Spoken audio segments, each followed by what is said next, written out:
Hello, welcome to English with Priyanka. ये एक ऐसा प्लेटफॉर्म है जहां आप इंग्लिश को सिंपल ट्रिक्स और सिंपल रूल्स के थ्रू सीखते हैं। हमारे पिछले कुछ वीडियोस में हमने आर्टिकल को कवर किया था। आज के हमारे वीडियो में हम 10th क्लास का सबसे इम्पोर्टेंट टॉपिक टेंस को कवर करेंगे। टेंस को इंग्लिश में, टेंस को हिंदी में काल या समय भी कहते हैं। टेंस टाइम का ही एक पार्ट होते हैं। टेंस को हम 3 पार्ट्स में डिवाइड कर सकते हैं। पहला है past, present and future. Tense के 3 भाग हैं, पास्ट यानी कि भूतकाल, प्रेजेंट यानी कि वर्तमान काल और फ्यूचर यानी कि भविष्य काल। अब इसे हम कुछ इस तरीके से समझ सकते हैं, जैसे कि टेंस नाम के आदमी के 3 लड़के हुए, एक पास्ट, एक प्रेजेंट और एक फ्यूचर। अब इस तीनों के हर एक के एक 4-4 बेटे हुए। पहले जैसे कि पास्ट के 4 हुए, प्रेजेंट के 4 हुए, फ्यूचर के 4 हुए और तीनों ने अपने लड़कों का नाम एक ही रखा। पास्ट ने रखा पास्ट इंडेफिनिट, कंटिन्यूअस, परफेक्ट और परफेक्ट कंटिन्यूअस। पास्ट के चारों। फिर प्रेजेंट के present indefinite, present continuous, present perfect continuous. उसके बाद future, future indefinite, future continuous, future perfect और future perfect continuous. Present, past और फ्यूचर ये बताते हैं कि कोई काम कौन से समय के कौन से चक्र में हुआ है। क्या वो भूतकाल में हुआ है, वर्तमान में हुआ है या वो फ्यूचर में होने वाला है। ये बताता है आपके प्रेजेंट, पास्ट और फ्यूचर। फिर इन 4 का क्या काम है? ये 4 हमें वर्ब का स्टेट ऑफ एक्शन बताते हैं, यानी कि वो काम डेली रूटीन में होता है या डे टू डे टाइम पे होता है या अभी जारी है, कंटिन्यू है या परफेक्ट हो चुका है या परफेक्ट कंटिन्यूअस। परफेक्ट कंटिन्यूअस में एक निश्चित समय दिया जाता है और बताया जाता है कि यह काम उस समय से जारी है। यह है परफेक्ट कंटिन्यूअस। हमारे आज की वीडियो में हम प्रेजेंट के सारे टेंसेस को कवर करेंगे। Present indefinite, present continuous, present perfect और प्रेजेंट परफेक्ट कंटिन्यूअस। उसी में हमारा पहला टेंस है प्रेजेंट इंडेफिनिट। हिंदी से इंग्लिश ट्रांसलेशन में यदि वाक्य के अंत में ता है, ती है, ते है आते हैं तो वो प्रेजेंट इंडेफिनिट होता है। प्रेजेंट इंडेफिनिट मेनली जो हमारे डे टू डे लाइफ में जो डेली के वर्क होते हैं, जिनको हम रेगुलर बेसिस पे करते हैं, उनके लिए हम प्रेजेंट इंडेफिनिट का यूज करते हैं। जैसे कि मैं नहाती हूँ, खाना खाती हूँ, फिर स्कूल जाती हूँ, फिर वापस आती हूँ, फिर दोपहर मैं होमवर्क करती हूँ। तो ये हमारे डे टू डे वर्क है, तो इनके लिए हम प्रेजेंट इंडेफिनिट का यूज करते हैं। इसके अलावा कुछ अदर इंपॉर्टेंट यूजेस हैं, वो हम देख लेते हैं। Rule number 1, use number 1, day to day work में मैंने आपको बताया कि जो भी काम हम डेली बेसिस पे रेगुलर करते हैं, ठीक है, वो हमारा प्रेजेंट इंडेफिनिट में आते हैं। उसके अलावा यूनिवर्सल ट्रुथ, जो बातें यूनिवर्सल ट्रुथ हैं, जैसे कि the sun rises in the east, सूरज आज भी ईस्ट में उगता है, पहले भी उगता था और हमेशा उगेगा, तो ये एक यूनिवर्सल ट्रुथ है। The earth revolves around the sun, ये भी यूनिवर्सल ट्रुथ है।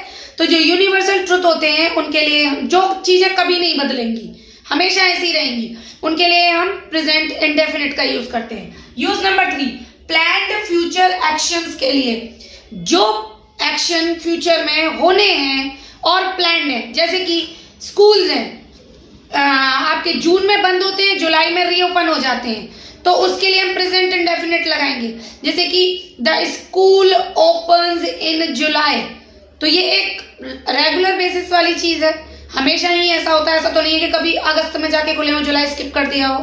तो इसके लिए हम क्या लगाएंगे? फ्यूचर में होने वाली घटना है, लेकिन उसके लिए हम क्या लगाएंगे? प्लान्ड है, इसलिए हम लगाएंगे प्रेजेंट इंडेफिनिट। रूल नंबर 4, ये correct form of the verb के लिए है। जो आपके फिल इन द ब्लैंक्स आते हैं correct form of the verb में, उनके लिए always, never, occasionally, sometimes, often, usually, every week, every month, every year, every day, on के बाद वीकडेज दे रखे हों, ऑन संडे, मंडे, ट्यूसडे, इनके साथ हमेशा प्रेजेंट इंडेफिनिट की ही वर्ब आती है। आप एग्जाम्पल, जब हम एग्जाम्पल्स करेंगे उसमें देख लेंगे। उसके अलावा व्हेनेवर, व्हेन के साथ प्रेजेंट इंडेफिनिट का यूज होता है, जैसे कि whenever it rains the roof leaks, जब भी बारिश होती है छत टपकती है, तो प्रेजेंट इंडेफिनिट लगेगा।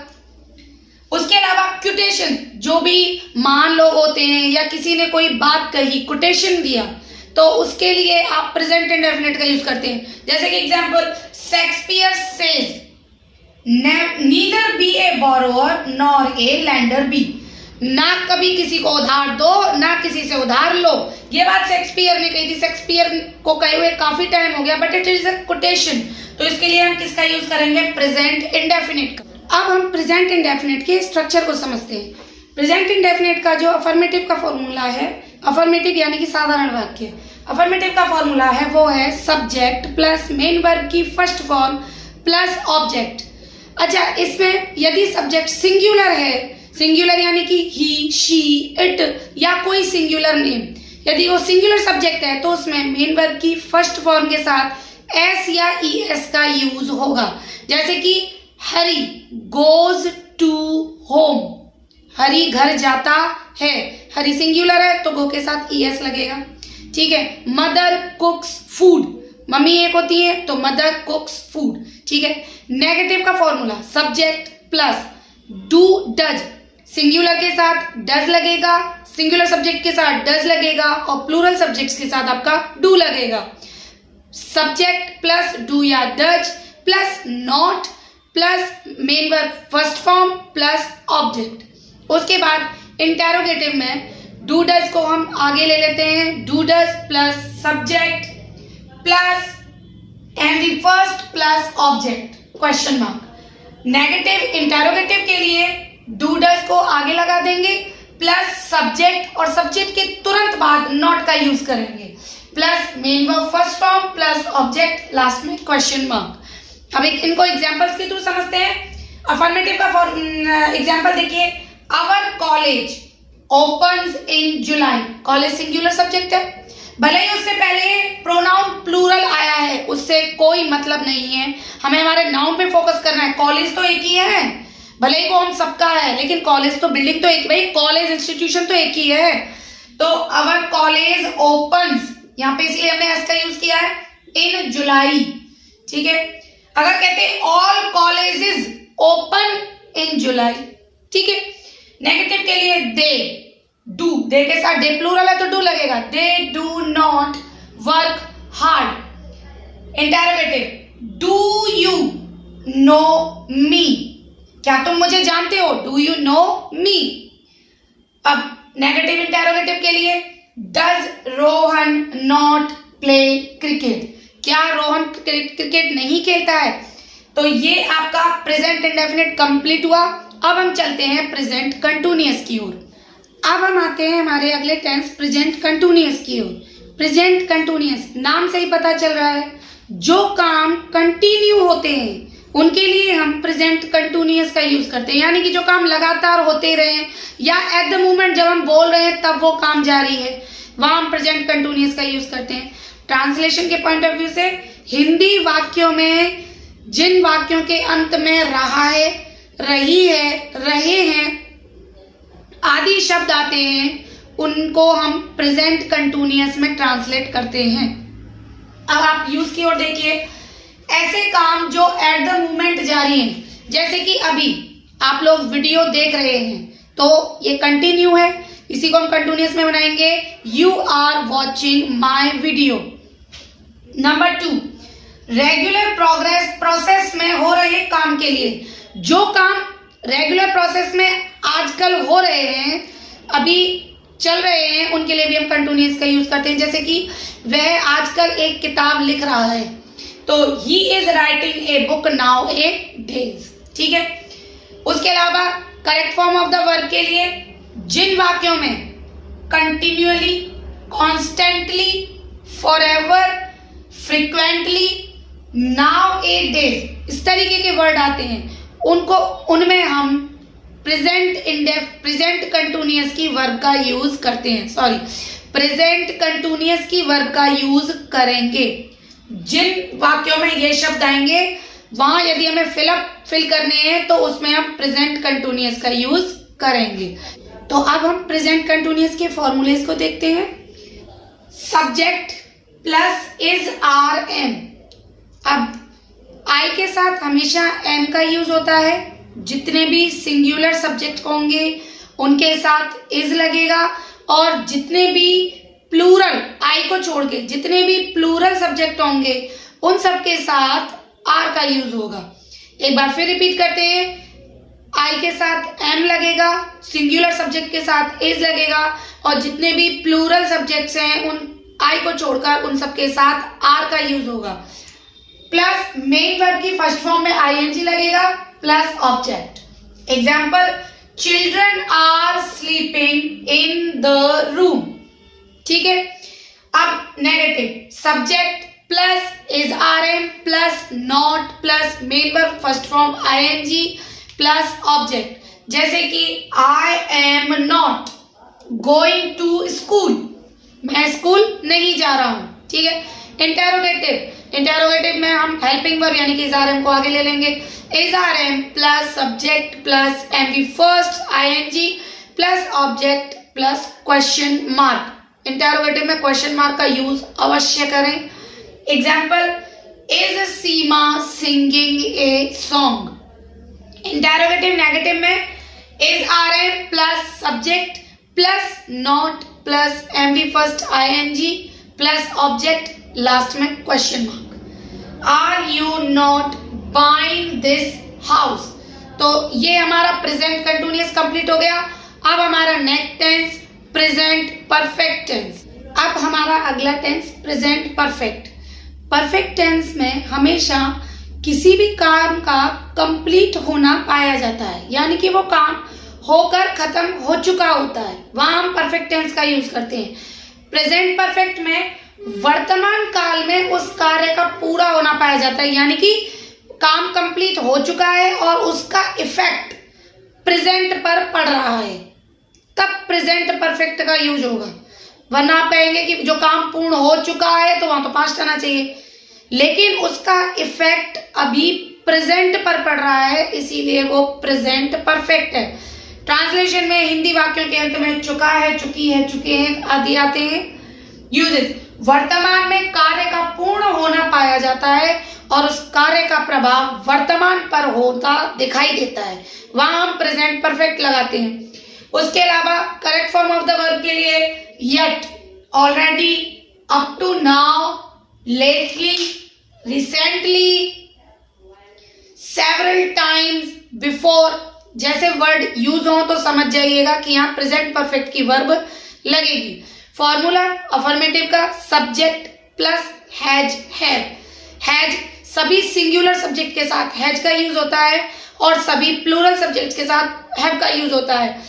प्रेजेंट परफेक्ट में सारे परफेक्ट टेंसेस में वर्ब की थर्ड फॉर्म का यूज होता है। तो हमारा अफर्मेटिव का फॉर्मूला क्या होगा?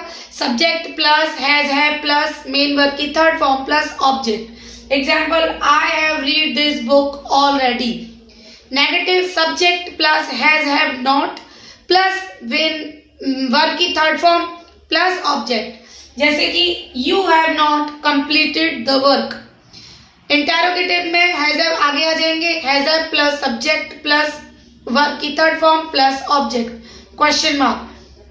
Has Meera visited Agra before. Interrogative negative में has have plus subject plus not plus verb की third form plus object, question mark. Example, has he not taken food. अब हमारा प्रेजेंट परफेक्ट कंप्लीट होता है। अब हमारा last tense present perfect continuous. अब हम हमारे आज की लास्ट टेंस की ओर बढ़ते हैं, प्रेजेंट परफेक्ट कंटिन्यूअस। इस टेंस में वाक्य के अंत में रहा है, रही है, रहे हैं आते हैं और साथ में वाक्य में समय दिया हुआ होता है, यानी कि ये बताया जाता है कि कोई काम चालू है लेकिन इस निश्चित समय से जारी है। समय दिया हुआ है, कार्य की कंटिन्यूटी है, तो प्रेजेंट परफेक्ट टेंस होगा, कंटिन्यूअस होगा। इसमें समय के लिए सिंस और फॉर का यूज किया जाता है।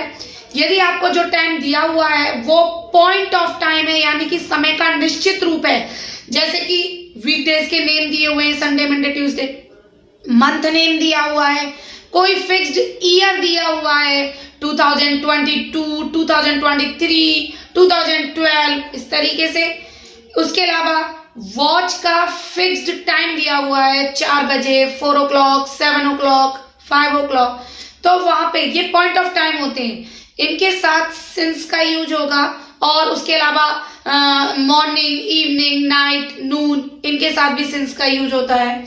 और जो अनिश्चित समय होता है, समय का जो अनिश्चित रूप होता है, यानी कि पीरियड ऑफ टाइम, एक निश्चित समय सीमा के लिए, समय अवधि के लिए फॉर का यूज होता है। जैसे कि वह 4 घंटे से पढ़ रहा था, कितने बजे से कितने बजे तक पढ़ रहा था ये नहीं पता, लेकिन उसने 4 घंटे पढ़ाई की है। एक हमारे पास समय का एक निश्चित सीमा अवधि है कि इसमें उसने पढ़ाई की है, तो वहां हम फॉर लगाएंगे। इसमें आप कुछ महीनों की गिनती, दिनों की गिनती, घंटों की गिनती, इसके लिए हम फॉर लगाएंगे। फॉर्मूला अफर्मेटिव का, इसमें हेल्पिंग वर्ब हैज बीन और हैव बीन लगती है। सभी सिंगुलर सब्जेक्ट के साथ हैज बीन का यूज होता है और सारे प्लूरल सब्जेक्ट के साथ हैव बीन का यूज होता है। मेन वर्ब की फर्स्ट फॉर्म में आईएनजी का यूज होता है। तो फॉर्मूला देखते हैं अफर्मेटिव का, subject plus has have been plus verb की फर्स्ट फॉर्म आईएनजी, ऑब्जेक्ट, उसके बाद ऑब्जेक्ट के बाद सिंस, फॉर और टाइम, ये लास्ट में आएगा। ठीक है, जैसे they have been watching TV since 4 o'clock, वो 4 बजे से टीवी देख रहे हैं। ठीक है, तो फिक्स टाइम है, घड़ी का फिक्स टाइम है। अगर आता 4 घंटे से तो फिर फॉर लगता। ठीक है, क्लियर है। अब देखिए negative, subject plus has have not been plus verb की first form ING, object since, for plus time. I have not been walking for 2 days, मैं 2 दिन से घूमने नहीं जा रही हूँ, तो 2 दिन से एक अवधि हो गई। ठीक है, तो वहां फॉर लगेंगे। इंटरोगेट, अच्छा नॉट जो है वो हैव बीन के बीच में लगेगा। ठीक है, इंटरोगेटिव हैज हैव को हम आगे ले लेंगे, बीन वहीं रहेगा। Has have plus subject plus been plus verb first form ING, object since, for time question mark. Has Seema been singing song for 2 hours। Negative interrogative में has have plus subject plus not been, जो not है वो subject के तुरंत बाद आएगा और उसके तुरंत बाद बीन का यूज होगा। नॉट बीन वर्ब की first form ING, since, for plus time plus question mark. जैसे कि इसी को हम कर लेते हैं, has Seema not been singing song for 2 hours। तो आज हमने प्रेजेंट टेंस पूरा कंप्लीट कर लिया है। हम अपने अगले वीडियो में पास्ट टेंस को कंप्लीट करेंगे और उससे अगले में फ्यूचर टेंस को। आई होप आज आपको ये सारे टेंस समझ में आए होंगे और अब आप correct form of the verb को फिल करने में भी कोई मिस्टेक नहीं करेंगे और ट्रांसलेशंस में भी आपको इससे बहुत हेल्प मिली होगी। अगर आपको मेरा वीडियो पसंद आया हो तो please like, share and subscribe my channel. Thank you very much. Since then, bye bye.